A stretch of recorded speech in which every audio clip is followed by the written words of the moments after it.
Bismillahirrahmanirrahim. Assalamualaikum warahmatullahi wabarakatuh. Alhamdulillah wassalatu ala nabiyil ummiyu amma ba'du. Kaifahalukum anak-anakku yang solih dan solihah. Semoga kita semua selalu dalam keadaan sehat. Amin. Anak-anak ibu yang solih dan solehah, masih semangat ya belajarnya? Setelah 2 minggu kemarin, kalian telah mengikuti penilaian tengah semester genap. Semoga hasil yang kalian peroleh dari PTS genap kemarin merupakan hasil yang terbaik untuk kalian. Amin. Baik anak-anak, hari ini kita akan belajar pembelajaran tematik 3G, subtema 2, muatan pelajaran Bahasa Indonesia. Materi yang akan kita pelajari adalah tentang teknologi sandang. Ayo dipersiapkan buku tematik 3G-nya, dipersiapkan juga ya alat tulisnya, dan catat informasi yang perlu dicatat. Sebelum kita ke materi, Ibu ingin bertanya nih, apakah kalian tahu terbuat dari apa sih pakaian orang-orang zaman dahulu? Lalu, bagaimana ya proses pembuatan pakaian sehingga sampai ke tangan kita?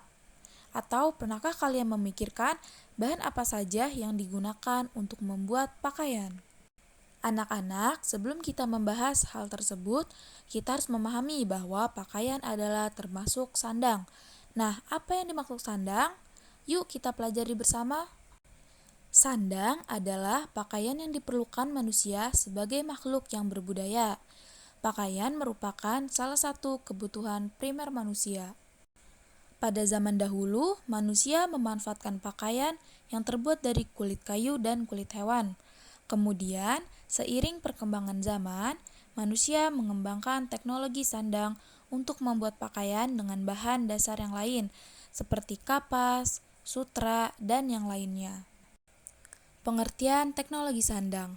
Teknologi sandang adalah ilmu pengetahuan teknologi yang digunakan untuk mengolah bahan baku sandang, sehingga menghasilkan pakaian yang lebih beragam dan lebih nyaman ketika digunakan. Manfaat teknologi sandang. Manfaat yang pertama, pakaian memiliki corak dan motif yang lebih bervariasi. Yang kedua, membuat jumlah produksi pakaian meningkat dalam waktu yang singkat. Yang ketiga, mempercepat proses pembuatan pakaian. Yang keempat, mempermudah proses pendistribusian pakaian ke seluruh negeri. Dan yang terakhir, ditemukannya bahan-bahan baku pembuatan pakaian lainnya. Selanjutnya, fungsi pakaian. Fungsi yang pertama, melindungi tubuh dari cuaca dingin, hujan, dan terik matahari. Yang kedua, melindungi tubuh dari gesekan kulit dengan benda lainnya. Yang ketiga, melindungi tubuh dari gangguan serangga. Yang keempat, sebagai identitas diri. Yang kelima, sebagai simbol budaya. Yang keenam, sebagai baju profesi. Dan yang terakhir, sebagai status gender, laki-laki ataupun perempuan. Bahan baku sandang bisa kita dapatkan dari 2 jenis. Yang pertama dari bahan alami atau yang terdapat di alam. Yang kedua dari bahan buatan atau bahan sintesis. Nah, sekarang coba kalian buka buku tematik 3G-nya halaman 46. Di halaman 46 ada sebuah teks yang berjudul Bahan Dasar Pakaian.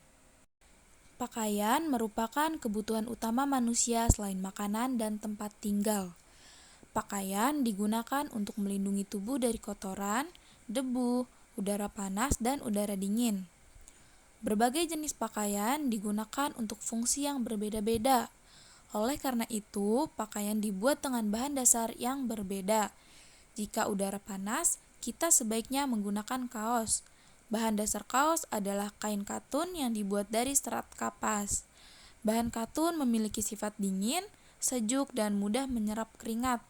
Oleh karena itu, kaos cocok digunakan ketika udara panas. Jika udara dingin, sebaiknya menggunakan baju hangat seperti sweater. Sweater dibuat dari bahan wol yang berasal dari bulu domba. Bulu domba memiliki serat tebal dan mampu menghangatkan tubuh.